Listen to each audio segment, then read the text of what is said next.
ঠাকুর মা স্বামীজির চরণে প্রণাম জানাই। নমস্কার জানাই ভক্তবৃন্দ আপনাদেরও। জগৎজননী মা সারদা চ্যানেলে আপনাদের সবাইকে স্বাগত। আজ সৎপ্রসঙ্গ পর্ব ৪৫-এ আমরা স্মরণ করব সারদা মায়ের এক অজানা অলৌকিক লীলার প্রসঙ্গ।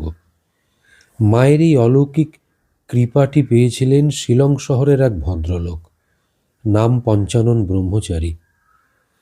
তার নামের সঙ্গে ব্রহ্মচারী শব্দটি কেন আছে এ বিষয়ে কোনো আলোকপাত করা হয়নি লেখাটিতে। তবে তিনি বিবাহিত ছিলেন। তার সন্তান স্বামী ভাস্করানন্দ মহারাজকে এই ঘটনাটি বলেন এবং পাশাপাশি এটা উল্লেখ করেন যে তার বাবা এই ঘটনাটি চিঠিতে জানিয়েছিলেন তাঁরই এক বন্ধুকে, এবং সেই চিঠি পরে 1939-এর উদ্বোধন পত্রিকায় প্রকাশিত হয়েছিল। ঘটনাটি ভাস্করানন্দ মহারাজ যে ভাষাতে লিখেছেন সেই ভাষাতেই জানাচ্ছি আপনাদের।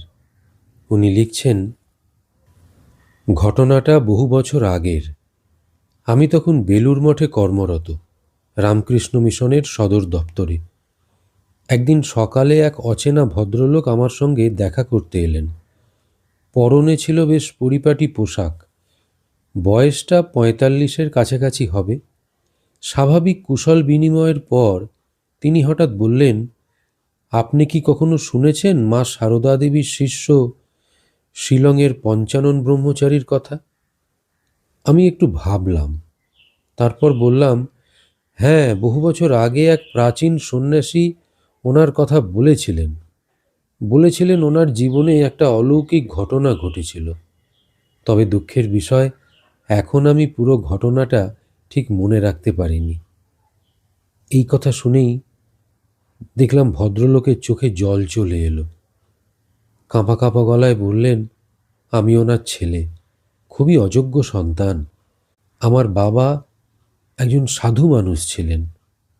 আমি তাকে বললাম, তাহলে আপনি নিজেই আমাকে বলুন না, কি ঘটেছিল আপনার বাবার সঙ্গে? ভদ্রলোক একটু থেমে শুরু করলেন সেই অলৌকিক কাহিনী। বললেন, ঘটনাটা 1912 সালের। মা সারদা দেবী তখন জীবিত ছিলেন, আর আমার বাবা পঞ্চানন ব্রহ্মচারী শিলংয়ে একজন স্কুল শিক্ষক ছিলেন। সে সময় ব্রিটিশ সরকার সাময়িকভাবে আসামের রাজধানী শিলং থেকে ঢাকাতে সরিয়ে নেয়। ফলে শিলং তখন প্রায় জনমানবহীন হয়ে পড়ে। রাস্তার ধারে অধিকাংশ বাড়ি ফাঁকা। বাবার পাড়াতে 80টার মতো বাড়ি ছিল, তার মধ্যে মাত্র 3টিতে মানুষ থাকত, বাকি সব ফাঁকা ছিল। এই সুযোগে কিছু উপজাতি ছেলে ওই খালি বাড়িগুলিতে ঢুকে ভাঙচুর করত, এমনকি কিছু বাড়িতে আগুনও ধরিয়ে দেয়। বাবা তখন নিজের বাড়িতে না থেকে শিলং শহরের একজন সম্ভ্রান্ত মানুষ ভূপালচন্দ্র বসু রায়বাহাদুরের বিশাল বাড়িতে থাকতেন। মিস্টার বসু কলকাতায় ছুটি কাটাতে গিয়েছিলেন এবং অনুরোধ করেছিলেন যেন বাবা তার বাড়ির দেখাশুনো করেন। একদিন বাবা নিজের পুরনো বাড়িতে কিছু মেরামতির কাজ করছিলেন। 3জন নেপালি শ্রমিক সেই কাজ করছিল। হঠাৎ বাবার চোখে পড়ল রাস্তার নিচে একটি বাড়িতে আগুন লেগেছে। এই বাড়িটি ছিল ব্রিটিশ শাসিত ভারতের অধীনের একটি রাজকীয় রাজ্য বিজনী, সেই বিজনী রাজ্যের রানীর। এখানে একটু প্রসঙ্গত জানিয়ে রাখি বন্ধুরা, এই বিজনী ছিল আসাম রাজ্যের যে বর্তমান চিরাং জেলা তার অন্তর্গত একটি ঐতিহাসিক রাজ্য, যা ভারত ভুটান সীমান্ত সংলগ্ন অঞ্চলে অবস্থিত। তো এই বিজনী রানীর বাড়িটি আসলে ছিল একটি প্রকাণ্ড বাংলো। তারই ছোট ভবনটিতে আগুনে পুড়ে যাচ্ছিল, আর পাশের বড় ভবনটিতে তখন আগুনের শিখা প্রায় ধরে ফেলার উপক্রম। বাবা আর সময় নষ্ট না করে প্রতিবেশীর বাড়ি থেকে এক বালতি জল এনে এক নেপালি শ্রমিককে দিলেন, আর নিজে ছাদে উঠে গেলেন আগুন নেভাতে।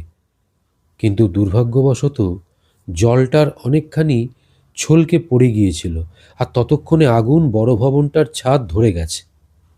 20 ফুট আগুন বাবাকে ঘিরে ফেলেছে। বাবা বুঝলেন মৃত্যু আসন্ন। তিনি তখন প্রাণপণে মা সারদা দেবীর নাম ডাকতে লাগলেন, মা মা আমাকে রক্ষা করো। আর ঠিক তখনই ঘটল সেই অলৌকিক ব্যাপারটা। মা সারদা দেবী যেন আকাশপথে উড়ে এসে তার সামনে আবির্ভূত হলেন। শরীর থেকে বিদ্যুতের মতন আলো ঝলমল করছিল। চোখ দুটো থেকে অতি মানবীয় করুণার ছটা বেরোচ্ছে। তিনি বললেন, ভয় পেও না বাছা, আমি এসেছি। মা হাত তুলে ইশারা করার সঙ্গে সঙ্গে আগুনের জ্বলন্ত শক্তি নিস্তেজ হয়ে গেল। বাবা আর কোনো আগুনের উত্তাপ অনুভব করলেন না। এরপর বাবা প্রায় 3 ঘন্টা জ্ঞান হারিয়ে ওই ছাদের ওপর পড়েছিলেন। যখন জ্ঞান ফিরল, দেখলেন ছোট বাড়িটা পুড়ে সম্পূর্ণ ছাই হয়ে গেছে, কিন্তু বড় বাড়ির ছাদের একটু খড়ও পড়েনি। যখন বাবা ছাদে বসে আছেন, তখন নিচে দাঁড়িয়ে থাকা নেপালি শ্রমিকরা অবাক হয়ে বলছে, স্যার, আপনি বেঁচে আছেন? আমরা তো দেখলাম আপনি আগুনে পুড়ে যাচ্ছেন, আর শুনলাম আপনি মা মা বলে চিৎকার করছেন। তারপর আর কোনো আওয়াজ পাইনি, আমরা ভাবলাম আপনি মারা গেছেন। শ্রমিকরা বাবাকে কোনো মতে নিচে নামিয়ে আনলো। দেখলো শুধু মুখে কয়েকটা ফোস্কা পড়েছে, বাকি শরীরে তেমন কোনো ক্ষয়ক্ষতি হয়নি। এদিকে আবার কয়েকদিনের মধ্যে বাবার মুখ ভীষণভাবে কালো হতে শুরু করলো। চেনা মানুষজনও তাকে চিনতে পারছে না। এক ডাক্তার বন্ধু জানালেন, পোড়া ত্বকের স্তর উঠে গেলে নিচে সাদা দাগ দেখা যাবে, যেন লিউকোডার্মা হয়েছে। এই খবর বাবাকে একটু বিচলিত করল। একদিন খুব ভোরে মা সারদা দেবী আবার বাবাকে দর্শন দিলেন। বললেন, বাছা, তুমি কি মুখের এই রূপে কষ্ট পাচ্ছ? একবার বলো, আমি তোমার মুখ ফের ঠিক করে দেব। আমার বাবা কেঁদে ফেললেন। বললেন, মা, আমি তোমার কাছে এমন তুচ্ছ কিছু চাইতে পারি না।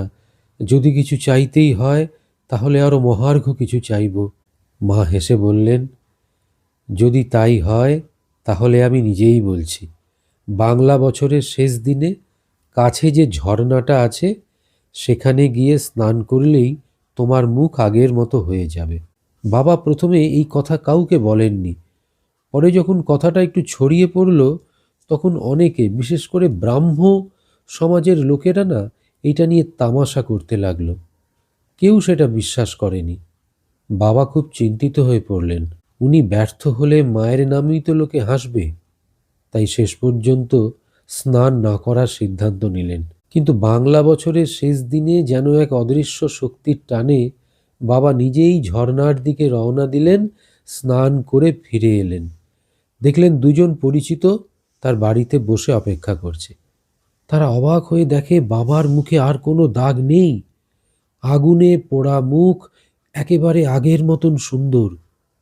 গভীর আবেগে ভদ্রলোক বলছেন, অর্থাৎ ওই পঞ্চানন ব্রহ্মচারীর পুত্র স্বামী ভাস্করানন্দ মহারাজকে বলছেন, এই ছিল আমার বাবার জীবনের ঘটে যাওয়া অলৌকিক ঘটনা। আরও বলছেন, রামকৃষ্ণ মিশনের সন্ন্যাসীরা এটিকে সত্য ঘটনা হিসেবেই গ্রহণ করেছিলেন। পরে আমার বাবা এই ঘটনাটা তার বন্ধু আচার্য জগদীশ মুখোপাধ্যায়কে একটি চিঠিতে লিখে পাঠান। সেই চিঠি 1939 সালে উদ্বোধন পত্রিকায় ছাপা হয়েছিল। তো যাই হোক, আজ তাহলে এখানেই থামলাম। ঠাকুরমা স্বামীজি আপনাদের মঙ্গল করুন। নমস্কার।